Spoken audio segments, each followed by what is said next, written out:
ustedes cada semana y gracias a Dios porque contesta muchas oraciones, muchas oraciones y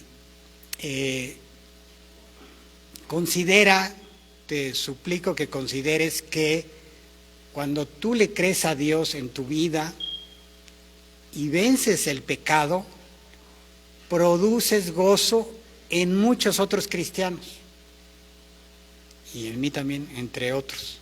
Entonces eso también es muy alentador, muy bonito saber que Dios diseñó así las cosas para que si uno tiene gozo, tiene victoria y lo comparte, todos nos gozamos.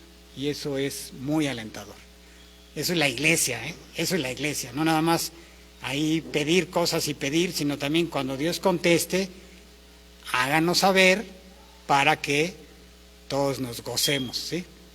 Y le agradezcamos a Dios. Bueno, entonces, el título de hoy es la regeneración. Es una palabra muy importante, muy fuerte, muy poderosa. Regeneración es volverte a generar, viene de Génesis, es volver a hacer algo, ¿sí?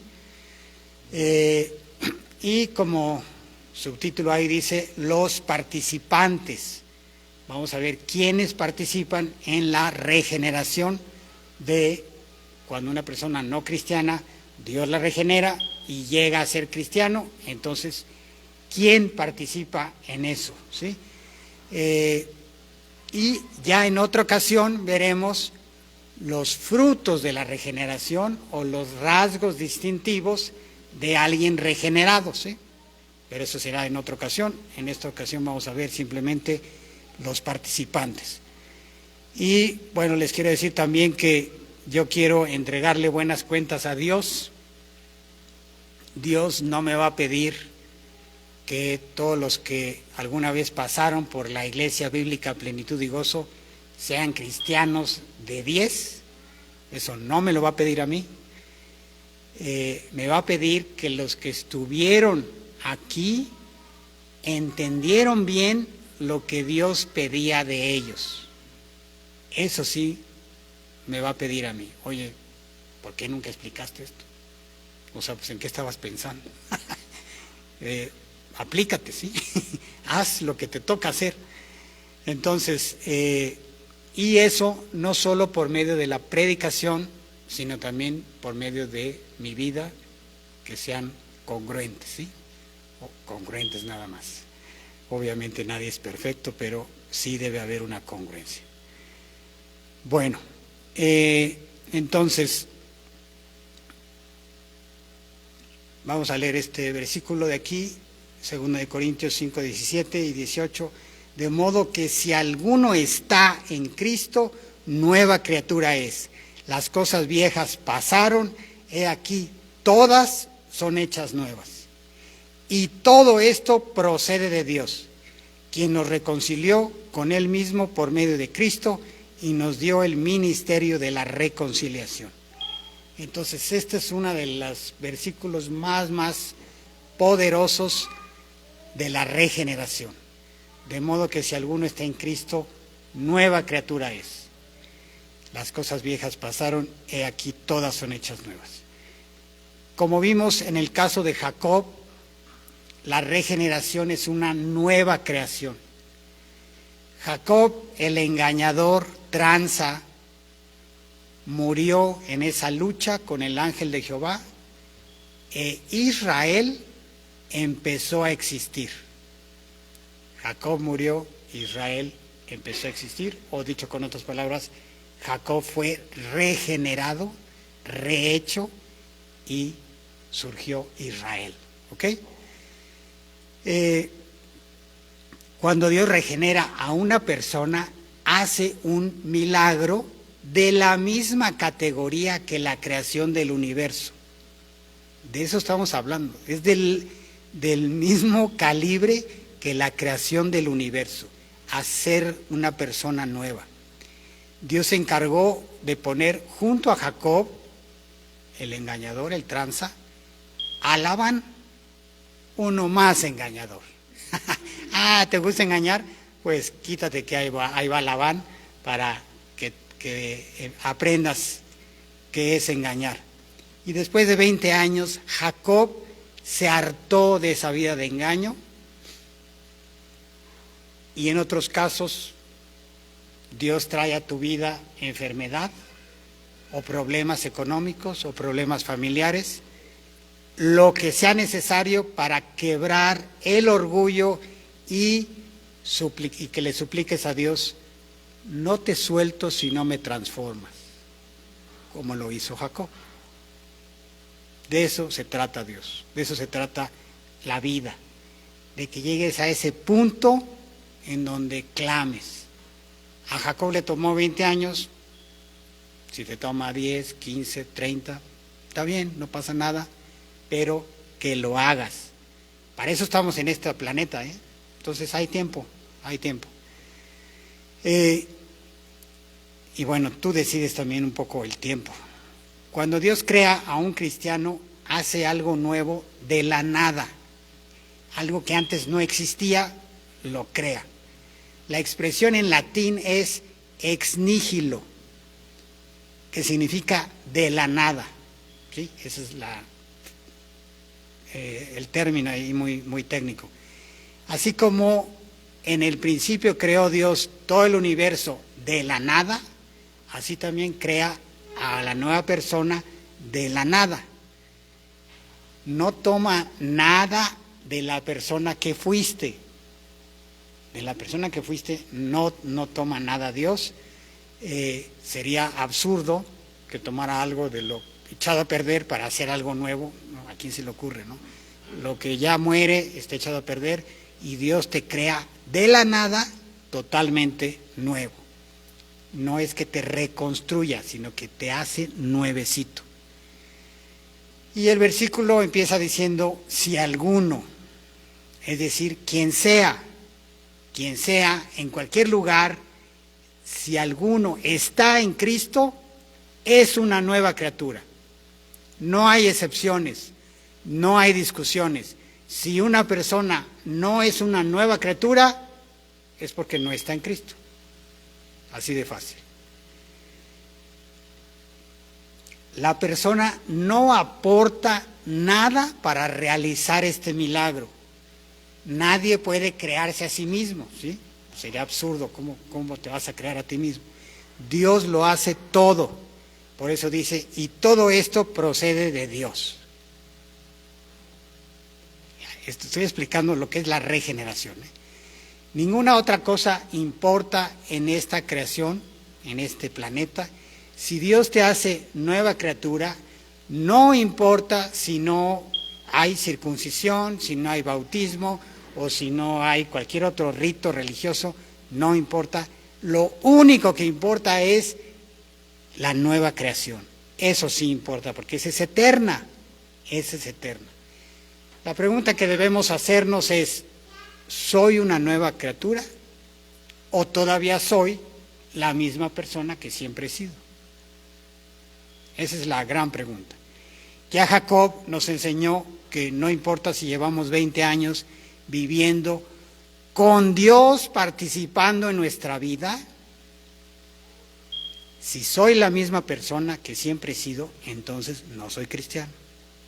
Aunque Dios me dé bendiciones, gracia común y muchas cosas, no soy cristiano. No hay que confundirse. Ojo, nadie está hablando de perfección, pero sí de un cambio radical. Agustín de Hipona, conocido como San Agustín, había vivido una vida muy inmoral antes de que Dios lo regenerara, y Dios lo regenera, y tiempo después iba en la calle ahí caminando y vio pasar a una de sus ex mujeres, ¿sí? Que le llamó: Agustín. Y Agustín se quedó así y le dijo: ya no soy yo. Y esa fue hasta en eso Agustín era muy teológico. Esa fue la expresión más correcta que pudo haber contestado: ya no soy yo. Esa debe ser la confesión de todos los cristianos. Ya no soy ese que conociste. Dios ya me hizo totalmente nuevo. Uno de los primeros retos que un nuevo creyente enfrenta al volver a su familia y amistades es que todos insistan en decirle: hola Jacob. ¿Sí? Es entonces cuando el creyente tiene que decir: ya no soy Jacob, soy Israel. Ya no amo las cosas que alguna vez amé, ya no hago lo que antes hacía, ya soy Israel, soy un nuevo hombre. O, tomando otros personajes bíblicos, ya no soy Simón, soy Pedro, ya no soy Saulo, soy Pablo. Dios transforma las vidas, ese es su negocio. Y esta es la forma para que crezcamos espiritualmente. Date cuenta quién eres realmente y sé quién eres. ¿Sí? El llamado del cristiano no es trata de ser lo que no eres, sino sé quién eres. El problema es que a veces no creemos que Dios ya nos cambió. Cree que eres lo que Dios dice que eres. Créelo. Ahí dice Dios que eres una nueva criatura, que ya las cosas viejas pasaron, que ya todas son hechas nuevas. Creámoslo. Simplemente creámoslo y apropiémoslo. Eso dice Dios, ¿por qué voy a creer otra cosa? Dios no miente. Así de fácil. Es muy importante que tú, como Jacob, tengas claridad absoluta de tu estatus espiritual.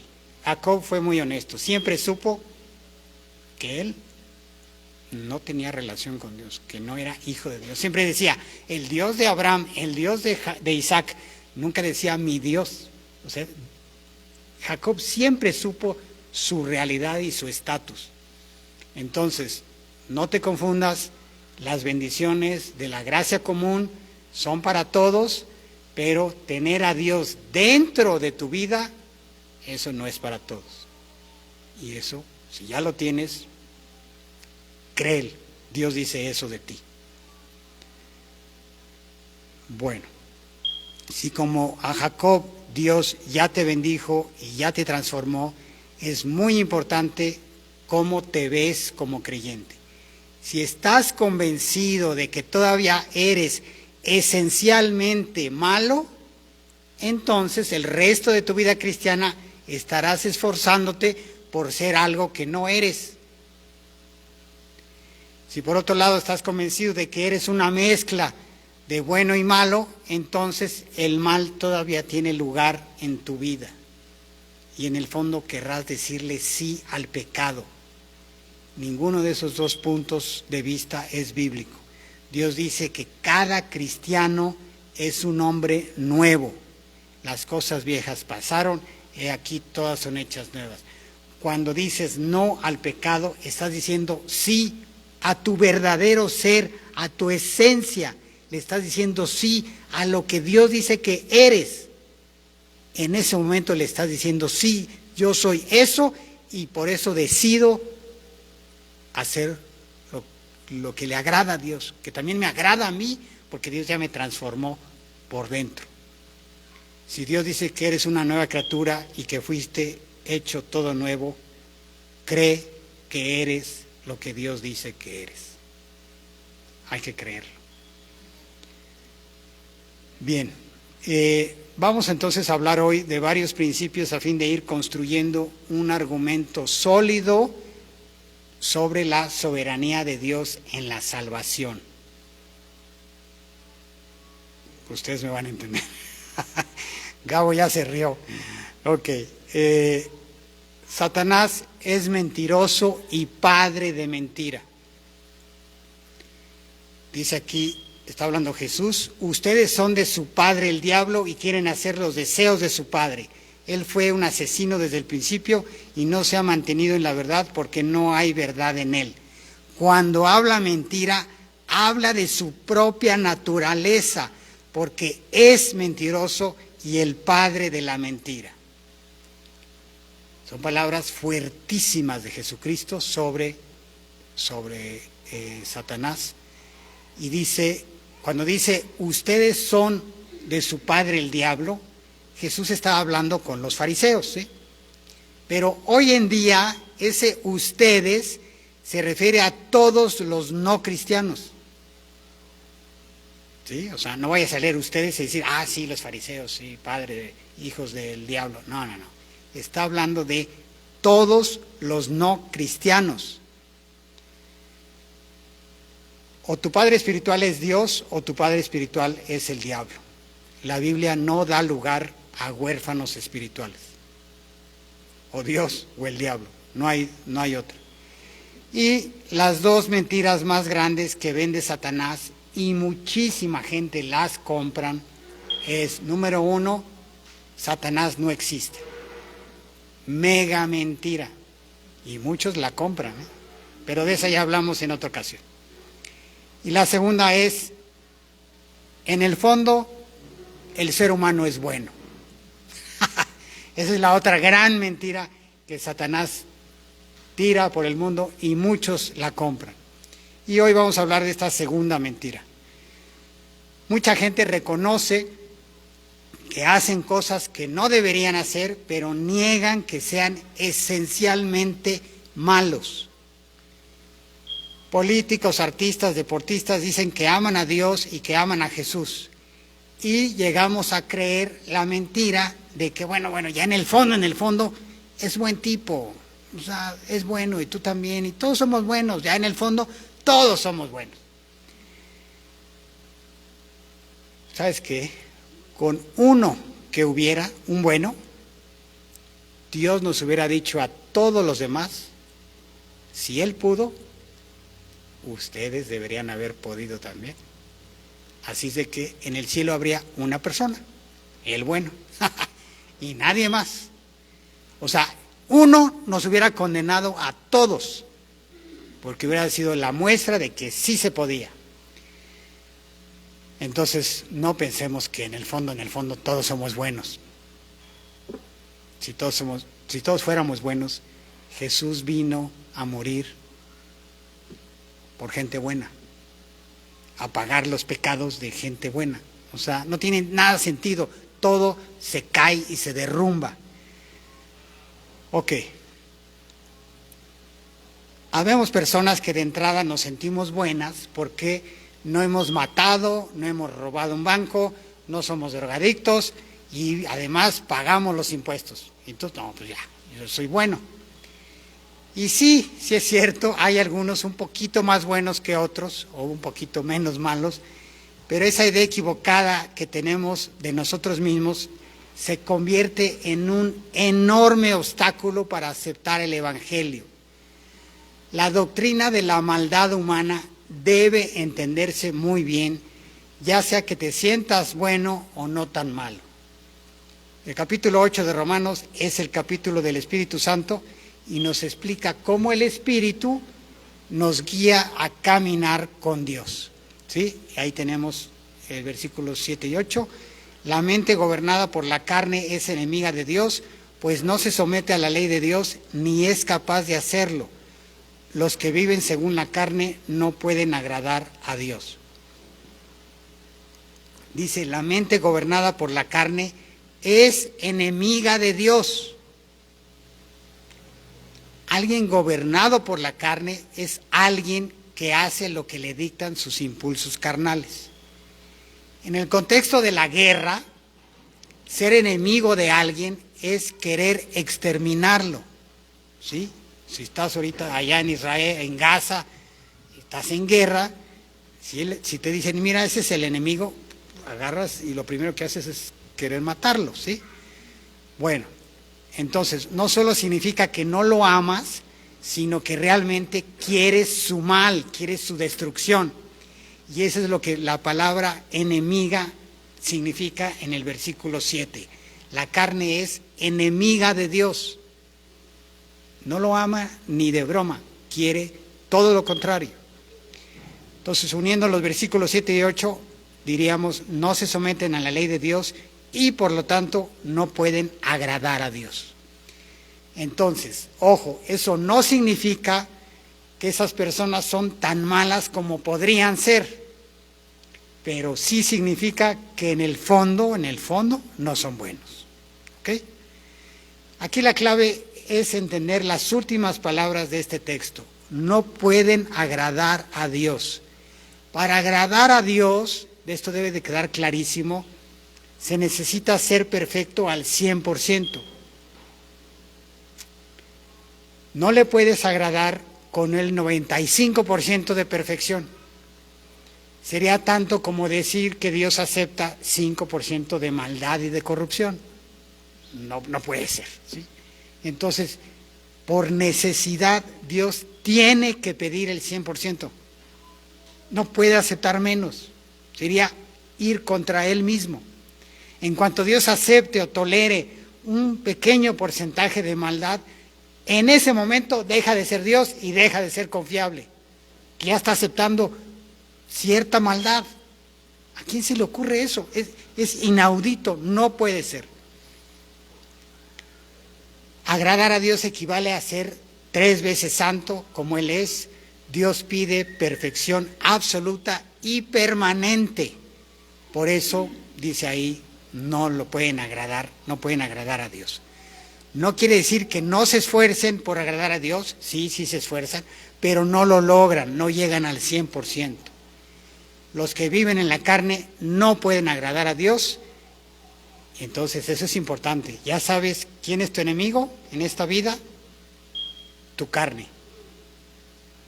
Qué maravilla saber quién es el enemigo, ¿eh? Eso es gran avance. Imagínate estar en una guerra y no sabes ni quién es tu enemigo. Bueno, ya lo sabemos. De hecho, Jesús lo resumió con estas palabras. El mundo me aborrece porque doy testimonio de él que sus obras son malas.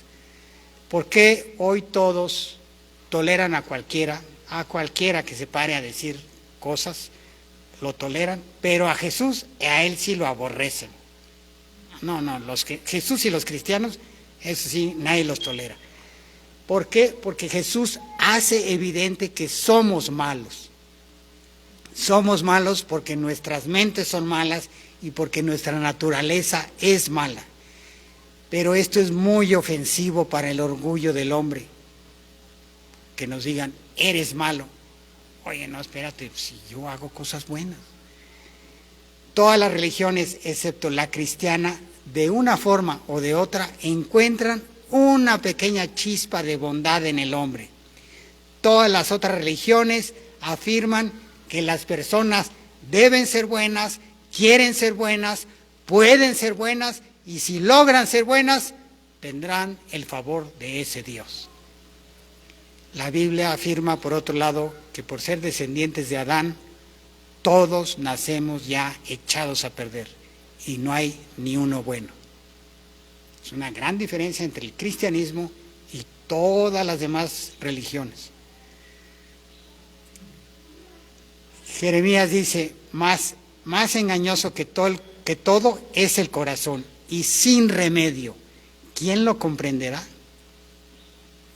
Ojo, aquí corazón, la palabra corazón, no se refiere al lugar donde residen las emociones o los sentimientos.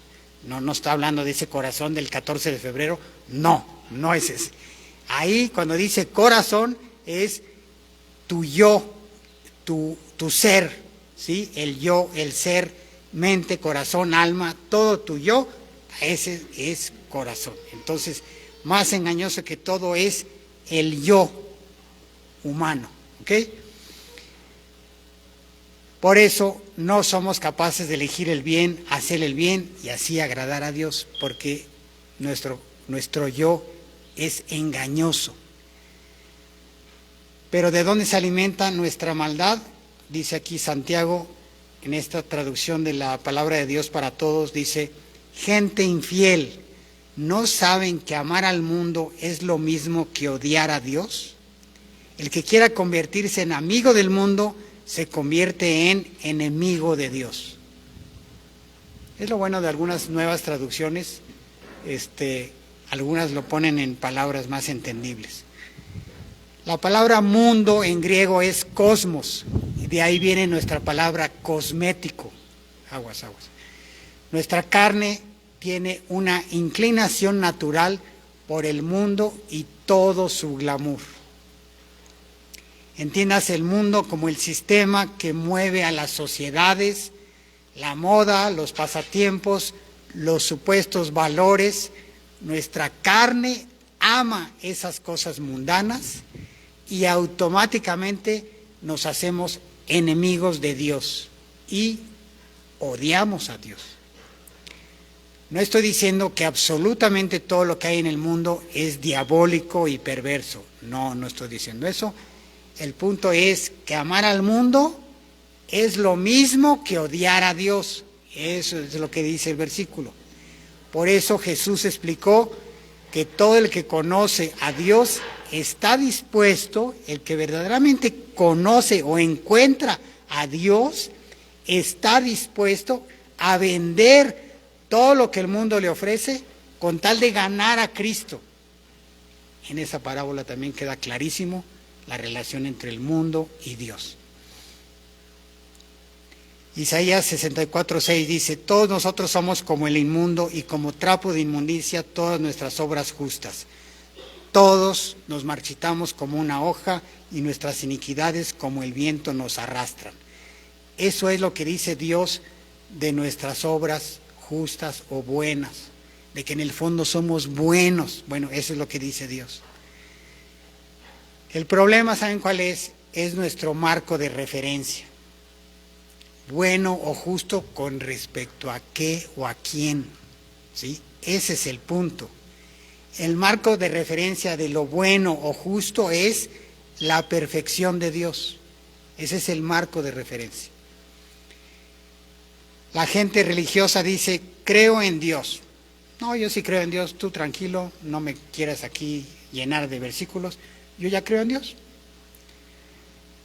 Hasta creo en Jesús. Pero es un Dios o un Jesús de su propia invención. Así es. Te dicen: mi Dios ama a todos. Mi Dios no manda a nadie al infierno. Mi Dios no permite que le ocurran cosas malas a la gente buena. Mi Dios es incluyente y es tolerante. Exactamente, ese es tu Dios, pero ese no es el Dios de la Biblia. Acabas de crear otro Dios que se te ocurrió. Las ocurrencias en ese sexenio están de a peso, ¿no? Así, así son, ocurrencias. Sin darse cuenta, quebrantan el primer mandamiento: no tendrás dioses ajenos delante de ti.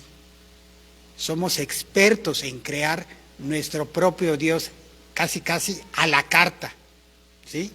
Tal como nosotros pensamos que debería ser Dios. Y así creamos a nuestro Dios. Pero ese no es el Dios de la Biblia, es el que nosotros pensamos o como pensamos que debería de ser. Es una forma muy velada de ponernos nosotros mismos en el lugar de Dios. Porque si Dios es como tú, pues es que tú eres Dios, ¿sí? Te pones en el lugar de Dios y me pongo en el lugar de Dios. El antídoto a esto es leer la Biblia, conocer al Dios de la Biblia, aceptarlo y amarlo tal como es. Dice aquí Jeremías: y ustedes han hecho peor que sus padres, porque cada uno de ustedes anda tras la terquedad de su malvado corazón sin escucharme. Tenemos ocurrencias de nuestro malvado corazón y las perseguimos con terquedad. Te aconsejo algo: no te imagines cómo debería ser Dios. Mejor escucha lo que Dios dice de sí mismo. Está escrito desde hace 2000 años. Hay que leerlo, nada más. Pero a tu imaginación, ponla en off. Para agradar a Dios, no solo los actos deben de ser perfectos, también los motivos o las intenciones deben de ser buenas. En un sentido, el ser humano es libre pues su voluntad no está controlada por ninguna fuerza externa a él. O sea, no hay nadie que nos esté manejando como títeres, ¿sí? Pero en otro sentido, no es libre el ser humano para producir amor por Dios en su corazón. Dios dice que por ser esclavos del pecado, el libre albedrío lo usamos. ¿Sabes para qué usamos el libre albedrío? Tanto que lo manejan muchos. Lo usamos para libremente escoger el mal. Ahí está el libre albedrío. Para eso sí que lo usamos. Pero no solo la voluntad es incapaz de escoger lo correcto, también el entendimiento está entenebrecido. Dice aquí Isaías: ay de los que llaman al mal bien y al bien mal, que tienen las tinieblas por luz y la luz por tinieblas, que tienen lo amargo por dulce y lo dulce por amargo. Es difícil hacer el bien si ni siquiera sabemos qué es el bien y qué es el mal. Estamos confundidos. A lo mal le decimos bueno y a lo bueno malo. ¿Cómo vamos a hacer el bien entonces? Obviamente no podemos.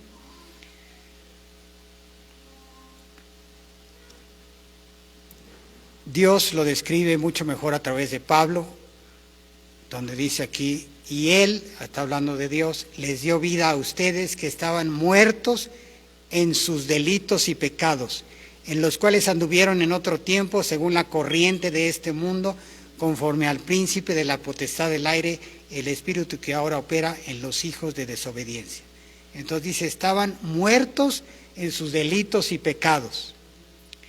No se puede decir más claramente que eso. Los muertos no responden. ¿Sí? La analogía es muy obvia. Puedes ir a un funeral, abrir la ventanita esa del ataúd y hacerle el gesto que quieras, gritarle al cadáver, moverlo, pegarle, hacerle cosquillas, hacerle lo que quieras, no te va a responder. ¿Por qué? Porque está muerto. Y muerte es precisamente, la podemos definir así, la incapacidad total para responder. No hay respuesta alguna. Y dice, estaban, antes de venir a Cristo, muertos en sus delitos y pecados, en los cuales anduvieron en otro tiempo según la corriente de este mundo. La corriente de este mundo es impuesta por Satanás, el príncipe de este mundo. Es la mente maestra que mueve los hilos, impone las modas y marca los rumbos. Así como, por ejemplo, ahora está de moda toda la onda esta de LGBT, todas las letras que sigan, y la Santa Muerte, y cosas que de pronto, bueno, ¿de dónde salieron, no? ¿Qué onda? Bueno, pues hay un director de orquesta, príncipe de este mundo. La cualidad de ser libre o tener libre albedrío no aplica a los muertos. Los muertos espirituales no son libres de hacer nada espiritual, sentir nada espiritual, pensar nada espiritual, decidir nada espiritual. Los muertos están muertos, no hacen nada, no responden nada, están muertos. Inevitablemente una cosa nos lleva a la otra. Si los muertos no responden, ojo, entonces, ¿cómo va a responder un muerto al mensaje del Evangelio?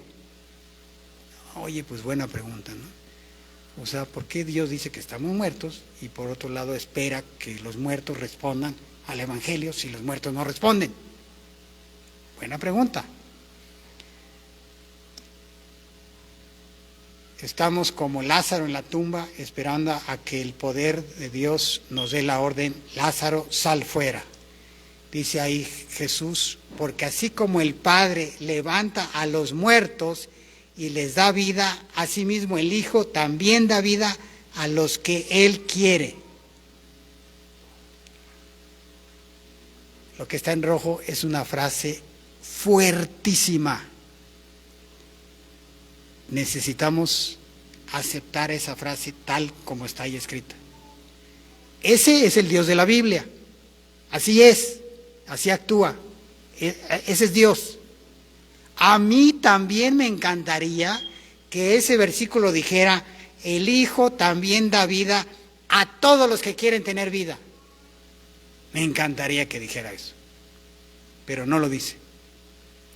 Y debo resistir la tentación de crear un Dios a mi gusto, que diga lo que yo quiero que diga.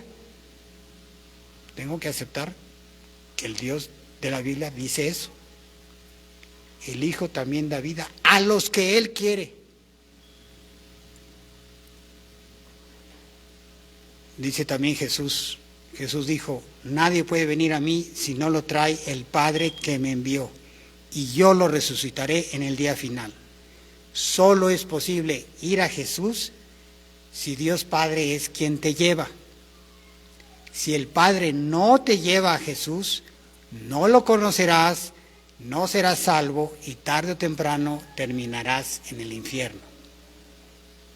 Las implicaciones aquí son muchas y muy fuertes. A lo mejor ya estás pensando en algunas. Oye, no, pero espérate. Bueno, ahorita vamos a seguir avanzando. Todos somos completamente incapaces de levantarnos de la muerte. Muerte es incapacidad total para responder. Dirás, bueno, Fer, espérate tantito, tal vez yo sí podría arrepentirme. Lamentablemente te tengo que decir que tampoco podemos arrepentirnos, ni eso podemos hacer. ¿Sabes por qué? Porque aquí dice, el siervo del Señor debe reprender tiernamente a los que se oponen, por si acaso Dios les da el arrepentimiento que conduce al pleno conocimiento de la verdad, y volviendo en sí, escapen del lazo del diablo, habiendo estado cautivos de él para hacer su voluntad. Por si acaso Dios les da el arrepentimiento. ¿Qué arrepentimiento? El arrepentimiento que conduce al pleno conocimiento de la verdad. Estamos hablando del arrepentimiento con A mayúscula, el mero bueno. El arrepentimiento para salvación no es algo que tú logras, es algo que Dios te da. Y está hablando precisamente del arrepentimiento de salvación. Sin embargo, y aquí grábense esta palabra, sin embargo, aquí es donde todo se pone muy bueno, También tenemos pasajes muy claros, igual de claros, del mismo Dios, contundentes, donde Dios nos ordena hacerlo. Ahí está. El tiempo se ha cumplido, decía Jesús, y el reino de Dios se ha acercado. Arrepiéntanse y crean en el Evangelio. No solo arrepiéntanse, sino también crean en el Evangelio. Tengan la fe para creer. Por fin, estamos muertos y todo lo tiene que hacer Dios, porque los muertos no responden, o estamos vivos y debemos hacerlo nosotros. A ver, Dios, ¿quién te entiende? Primero dices una cosa, luego dices otra cosa. ¿Qué vamos a hacer? ¿Saben qué vamos a hacer? Aceptar que así es Dios. Dios dice las dos cosas. Dios dice las dos cosas y las dos son ciertas. Las dos son ciertas. Ojo, no dice dos para que escojas una. No. No es así. No, pues a ver, los de acá y los... No. No es para que escojas una. Es para que aceptes y creas las dos. ¿Ok? Dije aceptes y creas. No dije entiendas. Solamente dije aceptes y creas. Ok. Entonces, las dos son verdad. ¿Es una paradoja? Sí, pero no es una contradicción. Sí es paradójico. A ver, Dios, o tú lo haces, tú nos das el arrepentimiento, o yo me arrepiento. Las dos. ¿Es paradójico? Sí. ¿Es contradictorio? No. No tiene nada que ver con el relativismo, que dice, todo es verdad, pero todo es relativo. Pues no hay verdades absolutas, todo es relativo. No, esto no es relativismo, esto es las verdades más absolutas que pueda haber en la Biblia, estas son. Son dos verdades absolutas que aparentemente se contradicen. Dios lo hace en ti y al mismo tiempo tú lo haces. Dios es soberano y al mismo tiempo tú eres responsable. Parece que ambas verdades no pueden existir al mismo tiempo, pero Dios dice que sí. Conclusión, Dios lo hace en ti y también tú lo haces. Tú, como ya vimos, actúas el milagro. Es un perfecto paralelo simultáneo. La palabra técnica es dicotomía o dualidad. Sí, pero es totalmente bíblico y correcto. Y aquí te voy a presentar algunas dualidades visuales. Esto no es alta teología, ¿eh? A mí no es teología, pero puede ayudar a entender las dualidades, el concepto de las dualidades. ¿Ok? ¿Es una copa o son dos perfiles? Pues son las dos cosas al mismo tiempo. ¿Es una anciana o es una joven? Las dos cosas. Tienen que cachar las dos, si no. ¿Es un rostro de perfil o de frente? Algunas están ya medio dificilillas. ¿Es un conejito o es un ave?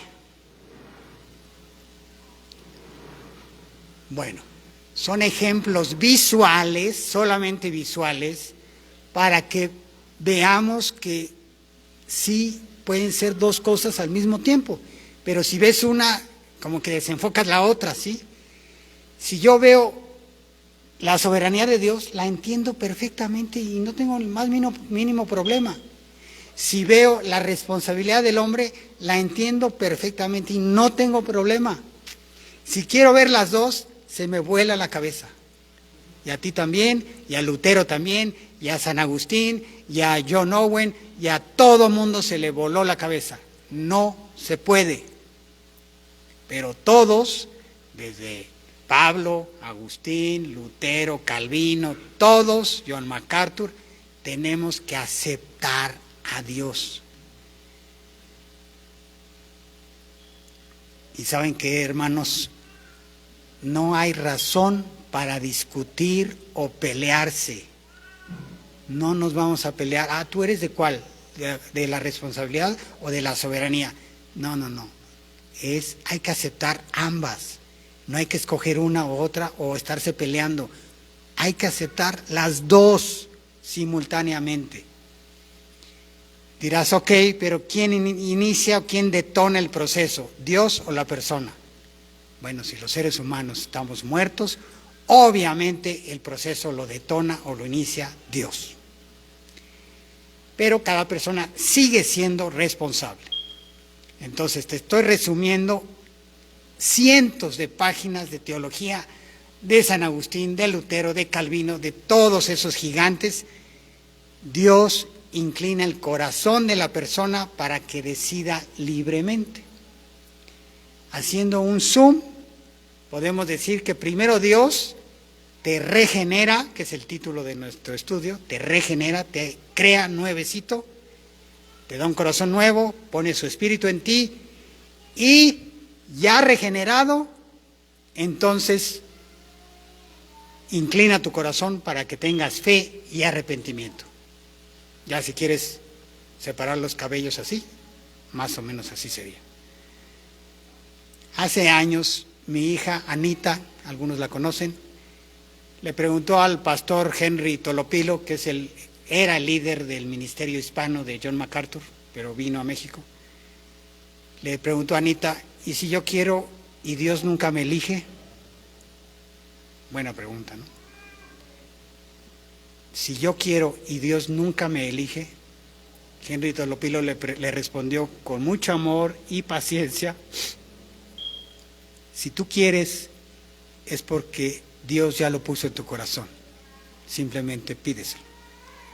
Anita se fue a un lugar aislado del salón y ahí lloró y lloró durante muchos minutos ella pidió el arrepentimiento y Dios se lo concedió. Y también le dio la fe para creer. Y así lo hizo con muchos de ustedes. Lo sé, que así lo hizo. Bueno, más o menos, pero en esencia así fue. Si no entendemos bien esta doctrina, terminamos pidiéndole a los pecadores que hagan lo que no pueden hacer. Terminamos pidiéndole a Jacob que deje de ser un engañador antes de haber clamado: no te suelto si no me bendices. ¿Cómo le pides eso antes? Por eso él estaba clamando eso, para ser transformado. Entonces no se lo pidas antes. Ok, todo lo que podemos decir a los pecadores es: si quieres arrepentirte, creer y ser salvo, clama a Dios. Como dice Paul Washer, clama a Dios hasta que te salve. Oye, pero ya clamé. Oye, que se lo he pedido 6 veces. O enciérrate en tu cuarto y clama a Dios hasta que te salve.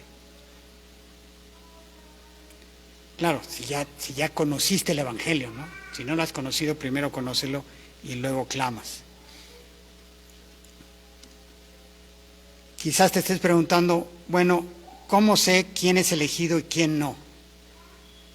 No te preocupes por eso, escucha lo que dijo Jesús. Vengan a mí todos los que están cansados y cargados, y yo los haré descansar. Tomen mi yugo sobre ustedes y aprendan de mí, que yo soy manso y humilde de corazón, y hallarán descanso para sus almas, porque mi yugo es fácil y ligera mi carga. Es una maravillosa invitación, muy abierta. Vengan a mí todos los que están trabajados y cargados. ¿A qué se refiere con que los que están trabajados y cargados? Gente que trabaja 2 turnos, o que trabaja en la noche, o gente que corrió un maratón. ¿A qué se refiere? Obviamente no se refiere a eso, se refiere a personas que están cansadas de pecar y hartas de su propia maldad. Tan hartas y tan cargadas que incluso lloran por su pecado, como Julio nos explicaba el otro día. Personas como Jacob que le dicen a Dios: no te suelto si no me bendices. Ya quiero ser transformado. Ya quiero conocer al Dios vivo, al Dios de mis padres. Así clamó Jacob. Ir a Jesús, que dice ahí, vengan a mí. Ir a Jesús no es solo ir en oración o en arrepentimiento y fe. También se refiere a ir a encontrarte con Él en las páginas de la Biblia. Lee la Biblia. Dice Dios, la fe es por el oír la palabra de Dios. No, es que no tengo fe. Pues lee la Biblia. Porque leyendo la Biblia vas a tener fe. No al revés. Conócelo en los evangelios, date cuenta cómo era Jesús, y para eso leemos la Biblia, para conocer a Jesús y creerle y amarlo. No leemos para ponerle palomita. Ya leí hoy, palomita. Ya, soy un buen cristiano. Hombre, quien te planteó ese cristianismo andaba muy lejos, pero lejísimos del verdadero cristianismo. No leemos para ponernos palomita, leemos para conocer a Dios, creerle más y amarlo. Y nuevamente aquí tenemos la paradoja en este versículo. ¿Cómo van a ir a Dios si están muertos? ¿Cómo Jesús hace el llamado, vengan a mí, si en otro lado dice que están muertos? Bueno, ahí está el truco. Las dos cosas son ciertas simultáneamente. Estamos muertos, pero vamos. Dios dice que estamos muertos y también nos dice que vayamos.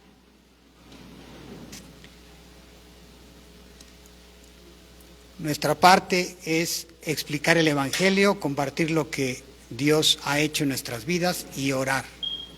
Esa es nuestra parte. No nos toca convencer ni conmover, ni asustar a los pecadores. Oye, ¿te vas a ir al infierno? No uses el infierno para asustar a nadie. Sí es cierto, sí hay infierno, no estoy diciendo que no haya. Pero a veces manipulamos el mensaje. No lo uses para eso.